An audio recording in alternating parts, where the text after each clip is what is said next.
In the face of uncertainty, Canadians are coming together to stand up for our country and build a stronger, more united Canada. That's why just a few weeks ago, Premier Smith and I were in Saskatoon to sign a historic agreement to unlock free trade between Alberta and Ontario. Over the last few months, Ontario has signed agreements with a total of 6 provinces to support free trade across Canada. We're doing this because we need to unlock the full potential of our economy. We need to tear down the barriers and red tape that have held us back for far, far too long. We need to make Canada more competitive, more resilient, and more self-reliant. We need to build the future for Canada where we can proudly stand tall, strong, united, and independent. So we can stand up to President Trump's tariffs and anything else that comes our way. That's what brings us here today, to sign 2 new agreements between Alberta and Ontario that will open access to new markets and create thousands of new jobs across Canada. These agreements are transformational. Ontario and Alberta are working together to build new energy and trade infrastructure, including pipelines and rail lines, so we can unlock the full potential of Canada's economy by diversifying our trading partners and bringing our natural resources to new customers and new markets. Good morning, Premier Smith, Premier Ford. My name is Jen Hodgson from the Western Standard. I'm directing my question at you, Premier Smith, but maybe you both can weigh in. So Prime Minister Mark Carney has said that he's amicable to the one pipeline in BC. So is that enough? I would say that it depends very much on where you think the world is going. There are a number of forecasting companies that don't do forecasting, they do backcasting, meaning they say, where do we want to be ideologically by 2050 and what would we have to do today to reduce production to get there? I would prefer to deal in the world of reality. And in the world of reality, we have 5 billion people on the planet who want the same standard of living as the industrialized countries. They are going to need energy from all sources to be able to get there. And so if you look at OECD, which does forecasting, they think by 2050 the world is going to need about 120 million barrels a day, up from about 104 today. So if it's a growing market, I think the world would benefit from having more supply from a reliable, friendly, safe neighbor like Canada, especially with the heavy oil product that we provide, because it gives a lot of options in developing asphalt, building materials, lubricants, petrochemicals, and so on. There's a lot of versatility in the product. So we are very much of the view that if we're going to see a growing share, Canada should have a growing share, and Alberta should have a growing share. So if we were, we had the Energy East, if we had Keystone XL, if we had Northern Gateway, we would be producing 2.5 million barrels a day, more than we are today. That would have been generating somewhere in the order of, $60 billion a year in revenue for the country. And that would have, and as again, 40% of that revenue going to various governments. That would go a long way towards allowing us the dollars that we need to meet our NATO international target for spending, or any of the social programs that we can keep that we value. And I think that this is maybe the new understanding that we need to have. If you want to provide the supports for your people, you have to generate the revenue, so that you have the money there. The model we've been using for the last 10 years has been borrow, borrow, borrow, print money, and see inflation. It doesn't work.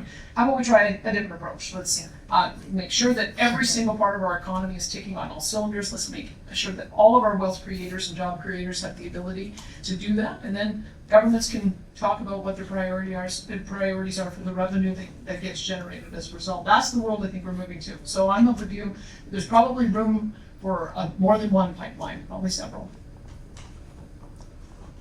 Well, thank you for that, Premier Smith. I've been promoting building pipelines west, east, north, and south. As you just heard Premier Smith say, 2.5 million barrels is our potential. And that's just in Alberta. That's not talking about our great neighbor, Saskatchewan, and up in Newfoundland, Labrador, and a few other places. That's what we need to do. We need to be an economic powerhouse, an energy powerhouse around the world. And we need the $60 billion, as Premier Smith said, to build our infrastructure, healthcare. And rather than just, as you were saying, Premier Smith, rather than just continuously print money, that hasn't worked. We need to unleash the opportunities, no matter if it's the great oil here in Alberta or the critical minerals or the energy that we have in Ontario. If that's what we need to do, the door is open. We need to go through that door and tell the world Canada is open for business. Follow up on that. So do you believe that Prime Minister Carney is actually going to play ball, or is he just talking the talk? Well, there'll be a moment where the rubber hits the road. Like, you can only talk the talk for so long before you start putting some real action around it. That's why I've been saying I'd like to see by the fall. That's my target, is to try to get our projects on the project list by the fall. Well, let's give Prime Minister Carney an opportunity, and there's going to be a time that we're fully in or we aren't. And I'll tell you one thing: Prime Minister Carney is no Justin Trudeau. He's a business mind. He's run massive multi-billion-dollar businesses, and he's bringing the business approach to the federal government that hasn't had that approach in the last 10 years. He wants to get things going. He comes from Alberta. He believes in prosperity, opportunity. He believes in cutting waste, because we've seen the federal government grow by 40%. So I have all the confidence that he's going to listen to the premiers and straighten up the federal government once and for all and get rid of the red tape and regulations. And let's see what happens there. But I'm giving Prime Minister Carney the benefit of the doubt. So far, so good.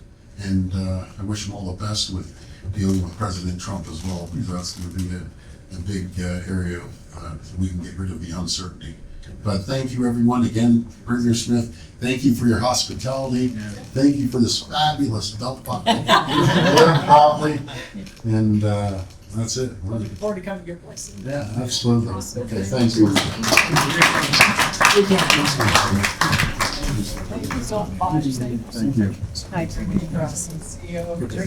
Danielle Smith and Premier Doug Ford just wrapped up a press conference here where they were discussing new agreements in the energy sector. The Western Standard asked them if one pipeline is going to be enough, as per Mark Carney's recent remarks, and both of them are quite keen to have more pipelines built. Premier Smith mentioned that that funding from more pipelines could go towards our NATO defense spending budget and several other projects, and would be a net positive benefit for Canada. Premier Ford agreed with Premier Smith's comments, and both of them also said that they're willing to give Mark Carney the benefit of the doubt when it comes to whether or not these projects will actually be moving forward. So we'll keep on following up on that, and we look forward to seeing cooperation between these two provinces for the benefit of Canada. Thanks for tuning in.